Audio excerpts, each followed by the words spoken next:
Ini mesin pembunuh Rusia yang ditakuti Ukraina, Howitzer MS-TAS, penghancur tank berpemandu laser.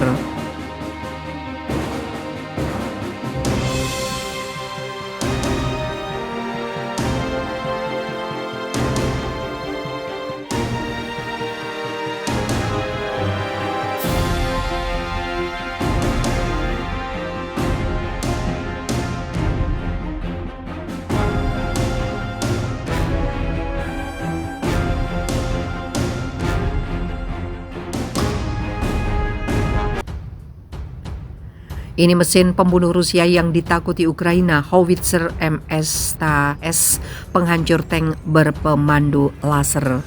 Salah satu persenjataan Rusia yang menjadi mimpi buruk bagi pasukan Ukraina di medan perang adalah Howitzer Self-Propelled MS-TAS. Meskipun termasuk artileri tua era Uni Soviet, senjata yang sudah dimodernisasi dengan berpemandu laser ini mampu menghancurkan target musuh secara presisi dari jarak maksimal 30 km. Portal online Belgia Army Recognition menganalisis bahwa Howitzer Self-Propelled MS-TAS milik Rusia adalah mimpi buruk bagi Ukraina. Menurut portal Belgia, Howitzer Self-Propelled era Soviet inilah yang merupakan tulang punggung artileri Rusia dalam perang dengan Ukraina. Dikutip Sindo News dari laman Bulgarian Military, artileri MS-TAS adalah Howitzer Self-Propelled 152,4 mm yang dikembangkan pada 80-an. Senjata ini sudah sering berpartisipasi dalam beberapa konflik, sebagian besar regional ke Federasi Rusia seperti Perang Chechnya Kedua, Perang di Donbas, konflik Nagorno-Karabakh 2020, dan invasi Rusia 2022 ke Ukraina. Howitzer ini memiliki berat sekitar 42 ton, bergantung pada jenis amunisinya. Kehebatannya, senjata ini mampu menembakkan hingga 10 peluru per menit dengan jangkauan maksimal bisa mencapai 28 km.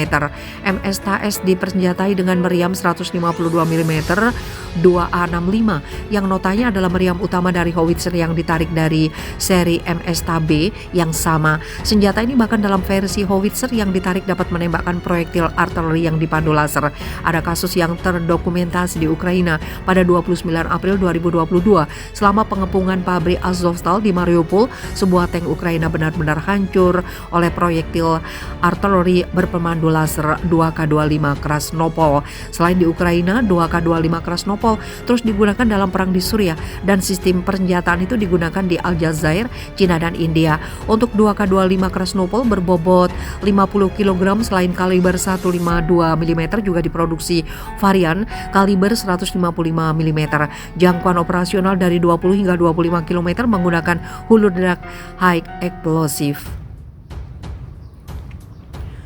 Peluru artileri 2K25 Krasnopol ditembakkan terutama dari Howitzer Self-Propelled Soviet seperti 2S3 Akatsya dan 2S19 MS-TAS, dan dimaksud untuk menyerang target darat kecil seperti tank, termasuk tembakan langsung lainnya. Titik kuat musuh atau target titik penting lainnya yang terlihat secara visual dalam pengamatan. Sistem senjata dapat digunakan terhadap target diam dan target bergerak asalkan tetap berada dalam bidang pandang pengamat. Peluru artileri yang dipandu laser hanya berbahaya jika diarahkan dengan benar dan target di tempat dengan benar. Pada bulan Mei tahun lalu, Bulgarian Military menulis bahwa selama demonstrasi di depan perwakilan pemerintah Rusia dan pelanggan asing, pesawat tidak berawak Orlan 10E Rusia lepas landas, mendeteksi target, menandainya, dan mengembalikan koordinat yang diperlukan kepada Howitzer yang digerakkan.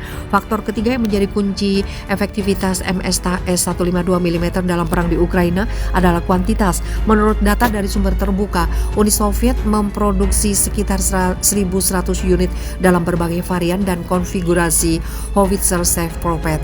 Army Recognition melaporkan bahwa Angkatan Darat Rusia memiliki setidaknya 500 Howitzer Self-Propelled operasional dalam inventarisnya. Jadi melalui penggunaan proyektil jarak jauh dan dipandu laser, kemampuan untuk menargetkan secara otonom dengan drone pengintai dan kuantitas atau jumlah belum diketahui yang dikirim ke front Ukraina menjadikan MS-TAS 152 mm sebagai mesin pembunuh yang sangat efektif dan mengerikan.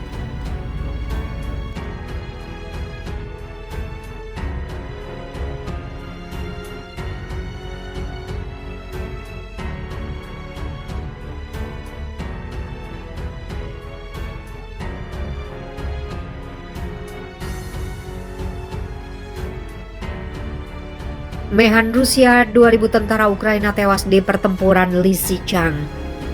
Sekitar 2.000 tentara Ukraina tewas dan lebih dari 5.000 penderita luka-luka dalam pertempuran untuk Lysychansk. Menteri Pertahanan Rusia, Sergei Shoigu, melaporkan hal itu kepada Presiden Vladimir Putin.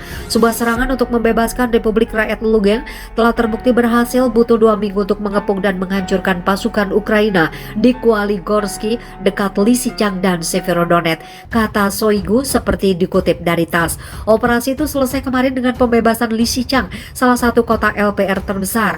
Area seluas 670 km persegi dikuasai selama serangan. Total korban angkatan bersenjata Ukraina mencapai 5.469 dengan kerugian yang tidak dapat diperbaiki sebesar 2.218, lanjut Shoigu. Menurut dia, tentara Ukraina kehilangan 196 tank dan kendaraan lapis baja lainnya, 12 pesawat, helikopter, 65 drone, 6 sistem rudal jarak jauh, 166 artileri lapangan dan mortir, serta 215 kendaraan. Musuh meninggalkan 39 tank dan kendaraan lapis baja lainnya, 11 artileri dan mortir di Lysychansk, tambah Menteri Pertahanan Rusia itu. Shoigu juga mengatakan bahwa upaya sedang dilakukan untuk membersihkan kota dari ranjau, mengirimkan pasukan kemanusiaan dan memberikan bantuan medis kepada warga sipil. Sementara itu, Reuters melaporkan pasukan Ukraina mengambil garis pertahanan baru di bagian timur negara itu pada awal pekan ini. Tentara Kiev mempersiapkan fase berikutnya dalam perang ketika Putin memproklamirkan kemenangan Rusia dalam pertempuran selama berbulan-bulan di Luhansk. Selama 2 bulan, Moskow mengerahkan kekuatan penuh pasukan daratnya untuk menahan kantong kecil di garis depan. Ini menyelesaikan penaklukan Rusia atas provinsi Luhansk, salah satu dari 2 wilayah yang dituntut Ukraina untuk diserahkan kepada separatis di wilayah Donbas. Pertempuran itu adalah yang paling dekat yang dicapai Moskow untuk mencapai salah satu tujuannya sejak pasukannya dikalahkan saat mencoba merebut Kiev pada bulan Maret. Ini menandai kemenangan terbesar Rusia sejak merebut pelabuhan selatan Mariupol pada akhir Mei.